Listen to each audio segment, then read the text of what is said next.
আল্লাহু আকবার, আল্লাহু আকবার, আল্লাহু আকবার, আল্লাহু আকবার। স্বপ্ন যখন নবীজি দেখাইছে, এ মুসলমান, হযরতে বেলাল সুদূর সিরিয়ার দামেস্ক থেকে পাগলের মতো দৌড়াইলেন, পাগলের মতো ছুটে আসলেন। যখন মদিনাতে আসলেন তখন তাহাজ্জুদের সময় চলতেছিল। তাহাজ্জুদের সময় চলার সময় হযরত বেলাল রাদিয়াল্লাহু আনহু কাঠের জালি দিয়ে তখন রওজা শরীফ ঘিরে রাখা ছিল। ওই জালির পাশে বসে বসে জালির সঙ্গে মাথা ঠেকাইয়া নবীর পাগল বসে বসে গুনগুন গুনগুন করে কাঁদে আর বলে, হুজুর কি হাসু ভাই, ওয়াজ শুনতেছ? আসসালামু আলাইকুম সভাপতি সাহেব। ওয়াজ শুনতাছি। কে এই বক্তা? গলাটা তো বেশ দরদ মাখা। জানি নাই হুজুরের নাম কি। ওই নবীর মুয়াজ্জিন বেলাল, বেলালের জীবনী শুনাইতেছিল। বেলাল কত সৌভাগ্যবান বেলাল, আল্লাহর রাসূলের আজান শুনাইতো। হাসু ভাই, তোমার আজানটা শুনলেও কলিজাটা জুড়াইয়া যায়। আল্লাহ তোমার এই দরদ মাখা কণ্ঠে বরকত দান করুক। আমিন সভাপতি সাহেব, আমিন।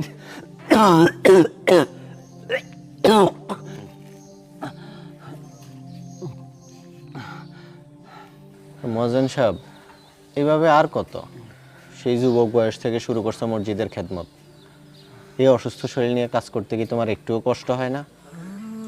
আল্লাহ রাসূল সাল্লাল্লাহু আলাইহি সাল্লাম যখন কইছেন কিয়ামতের দিন মুয়াজ্জিনের মাথা সবার থেকে উপরে থাকবে, সবার থেকে, এর সাথে আনন্দ সংবাদ আর কি হইবার পারে কোন? আখেরাতের সে সম্মানের লাগা দুনিয়াতে না হয় একটু কষ্ট করলামই।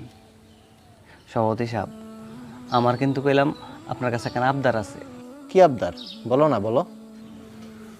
আমি মরার পরে আমার পোলাডারে মুয়াজ্জিনের দায়িত্বটা দিয়েন। আমি আল্লাহর কাছে চাই কিয়ামতের দিন আমরা বাপ বেটায় যেন রাসূলের দেওয়া সেই সুসংবাদের ভাগীদার হইবার পারি। ঠিক আছে, তোমার এই আবদার রাখার চেষ্টা করবো আমি ইনশাল্লাহ। আচ্ছা হাসু ভাই, হ্যাঁ, ওই গজলটা একটু শোনাও তো। কোনটা? আরে মসজিদে কেউ না থাকলে তুমি যে একা একা গুনগুন করে গাও, উঠো বিলাল। ওঠো বিলাল মিনারাতে,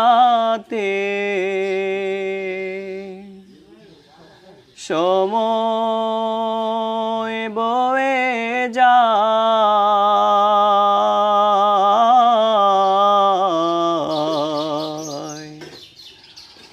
আজান দাও গো মধুর সুরে, শুনতে মনে চায়। আজান দাও গো মধুর সুরে, শুনতে মনে চায়। ভাই, আব্বাই তো বিষয় রেডি করছে, সব কিছু ঠিকঠাক হইলে চলে যাবো। ভাল লাগে না আর। তোর আব্বার ব্যবসাটা দেখলেই তো পারস, শুধু শুধু বিদেশ যাওয়ার ঝামেলাটা কেন করবি? আরে ভাই সমস্যা নেই, ব্যবসা ব্যবসা জায়গায় থাকুক না। আর আব্বা আমার জন্য আলাদা করে 10 লাখ টাকা ব্যাংকে রাখা দিস, যাই 10 লাখ উড়ে আসি। তা আপনার কি অবস্থা, কি করবেন প্ল্যান করছেন? আমার তো আর তোর আব্বুর মতো দোকানপাট নেই যে বইসা যাম, দেখি কপালে কি আছে। হ ভাই দেখেন, এভাবে আর কত ঘুরবেন? আপনার বাপের এখন আপনার একটা ব্যবস্থা করে দিতে।